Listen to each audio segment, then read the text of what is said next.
જગદીશ મહેતા દ્વારા આપેલા નિવેદનોના કારણે કડક કાયદેસરની કાર્યવાહીની માંગ સાથે દાહોદ જિલ્લા કોંગ્રેસ સમિતિ દ્વારા આવેદનપત્ર 22 જુલાઈ 2025ના રોજ પ્રસિદ્ધ ટીવી ડિબેટ દરમિયાન જગદીશ મહેતા અને નિર્ભય ન્યૂઝ ચેનલના એન્કર ગોપી ગાંધર દ્વારા રાજકીય સંદર્ભમાં કથિત રીતે આદિવાસી સમાજ અને તેના નેતાઓ અંગે અપમાનજનક, અયોગ્ય અને વર્ગ વિરોધી ટીકા ટિપ્પણીઓ કરવામાં આવી.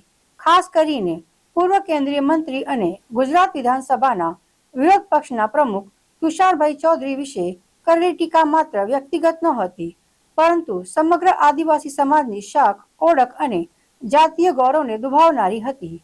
આ ડિબેટ દરમિયાન જગદીશ મહેતાએ આદિવાસી સમુદાયને કાળા ભંબર, અડધા વસ્ત્રો પહેરનારા, હાથમાં તીર કામઠા અને જંગલોમાં રહેતા લોકો તરીકે વર્ણવી, જે ખૂબ જ અપમાનજનક, જૂના કલંકી ચિત્રને આગળ ધપાવનારી અને સમાજ વચ્ચે વિભાજન ઊભું કરનારી છે. આ પ્રકારના ટિપ્પણીઓ માત્ર અયોગ્ય જ નથી, પરંતુ બંધારણીય મર્યાદા, માનવ અધિકારો અને પત્રકારિતા નૈતિકતા વિરુદ્ધ છે. આ સાથે ચેનલના એન્કર ગોપી ધાંધર તરફથી પણ વિશ્વાસઘાત પૂર્ણ સહમતિ દર્શાઈ હતી. દાહોદ જિલ્લા કોંગ્રેસ સમિતિએ આ ન્યૂઝ ચેનલના વર્તનને ઘોર નિંદા કરીને તથા સરકારને આ બાબતને અતિ પ્રથમતા આપી કાયદેસરની કાર્યવાહી કરવામાં આવે તેવી માંગ સાથે દાહોદ જિલ્લા કલેક્ટરને આવેદનપત્ર પાઠવ્યું. જગદીશભાઈ મહેતાએ હાલના ગુજરાત વિધાનસભા વિપક્ષના નેતા હમણાં જ ઘોષિત થયા છે તેવા તુષારભાઈ ચૌધરી વિશે ઉચ્ચારણો કર્યા છે કે તુષારભાઈ ચૌધરી એક મોટા આદિવાસી નેતા, માજી મુખ્યમંત્રી અમરસિંહ ચૌધરીના પુત્ર છે. એટલે મોટા બંગલામાં રહેવાવાળા છે અને પાથરણામાં અને ઝાજમમાં રહેવાવાળા છે. એમના પગ પડે છે. આવા એમને ઉચ્ચારણો બેફામ કર્યા છે. એમનું એમ કહેવું છે કે આદિવાસી નેતા કેવો અર્ધનગ્ન હોય, આદિવાસી કેવા હોય, જંગલમાં રહેનારા હોય, એટલે એવાય નિમણૂક કરવાની. એમ હું એમને કહેવા માગું છું કે તમે જૂના જમાનાની, બાબા આદમના જમાનાની વાત કરો છો. હતા અમારા પૂર્વજો એવી રીતના રહેતા હતા, પરંતુ આજે અમે પણ આદિવાસી છે. આજે અમે શિક્ષણ મેળવ્યું છે. આજે અમારામાં જાગૃતતા આવી છે. તો એમનું શું કહેવું છે? અમારે એવા રહેવાના, જંગલમાં રહેવાનું, પ્રાણીઓનો શિકાર કરવાનો, અર્ધકચરો ખાવાનું, એમનું એમ કહેવું છે.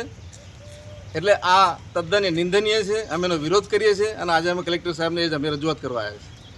શું માંગ છે તમારી? અમારી માંગ છે કે જે એફઆઈઆર એમની સામે ફરિયાદ કરવામાં આવી છે તેની સામે એક્શન લેવાય, તપાસ થાય અને એક્રોસિટીની ગુનો લાગુ પડે એવી અમારી માંગણી છે. આજે અમે જિલ્લા કોંગ્રેસ સમિતિ તરફથી કલેક્ટર કચેરીમાં રજૂઆત કરવા આવ્યા હતા.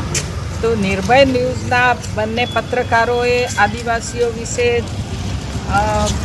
હળહળતું અપમાન કરતું જે ઉચ્ચારણ કર્યું છે એનો અમે વિરોધ કરીએ છીએ.